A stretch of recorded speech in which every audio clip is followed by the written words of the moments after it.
Ramakrishna শরণম YouTube চ্যানেলে সকল রামকৃষ্ণ ভক্তমণ্ডলীকে স্বাগত। আজকের পাঠের বিষয় কাম জয়ের জন্য প্রার্থনা কিভাবে করবে। ওং স্থাপকায় চ ধর্মশ্চ সর্বধর্মস্বরূপিণে অবতার বরিষ্ঠায় রামকৃষ্ণায় তে নমঃ। সাধারণত মানুষ তার দুর্বলতা গোপন রাখে, লোক সমাজে হেয় হতে হবে বলে তা প্রকাশ করতে লজ্জা পায়। ঠাকুরের কিন্তু সেসবের বালাই ছিল না। তার মন মুখ এক হয়ে গিয়েছিল।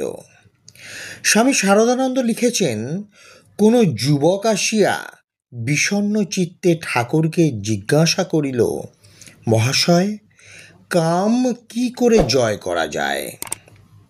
এত চেষ্টা করি, তবুও মধ্যে মধ্যে ইন্দ্রিয় চাঞ্চল্য ও কুভাব মনে উপস্থিত হয়ে বড় অশান্তি আসে।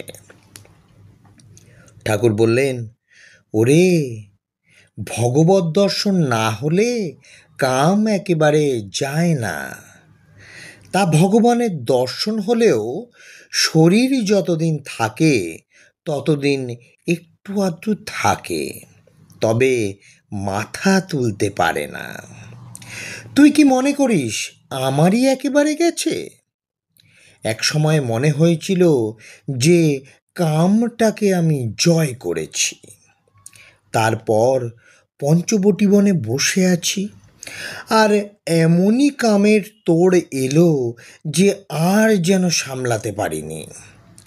তারপর ধুলোয় মুখ ঘষড়ে কাঁদি আর মাকে বলি, মা, বড় অন্যায় করেছি, আর কখনো ভাববো না যে কাম জয় করেছি। তবে যায়। কি জানিস, তোদের এখন যৌবনের বন্যা এসেছে, তাই বাঁধ দিতে পারছিস না। বান যখন আসে তখন কি আর বাঁধ মানে? বাঁধ উছলে ভেঙে জল ছুটতে থাকে, লোকের ধান ক্ষেতের ওপর এক বাঁশ সমান জল দাঁড়িয়ে যায়।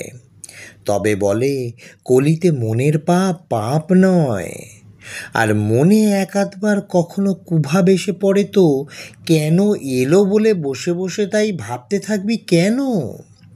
ওগুলো কখনো কখনো শরীরের ধর্মে আসে যায়। শৌচ পেচ্ছাপের চেষ্টার মতো মনে করবি। শৌচ পেচ্ছাপের চেষ্টা হয়েছিল বলে লোকে কি মাথায় হাত দিয়ে ভাবতে বসে? সেই রকম ভাবগুলোকে অতি সামান্য তুচ্ছ হেয় জ্ঞান করে মনে আর আনবি না। আর তার নিকটে খুব প্রার্থনা করবি, হরিনাম করবি, আর তার কথাই ভাববি। ও ভাবগুলো এলো কি গেল সেদিকে একদম নজর দিবি না। এরপর ওগুলো ক্রমে ক্রমে বাদ মানবে। যুবকের কাছে ঠাকুর যেন এখন যুবকই হইয়া গিয়াছেন। আজকের পাঠের তথ্যসূত্র, ধ্যান লোকে শ্রীরামকৃষ্ণ। জয় ঠাকুর রামকৃষ্ণ পরমহংসদেব, জয় ঠাকুর রামকৃষ্ণ পরমহংসদেব, জয় ঠাকুর রামকৃষ্ণ পরমহংসদেব। জয় মা শারদা, জয় স্বামী বিবেকানন্দ মহারাজ।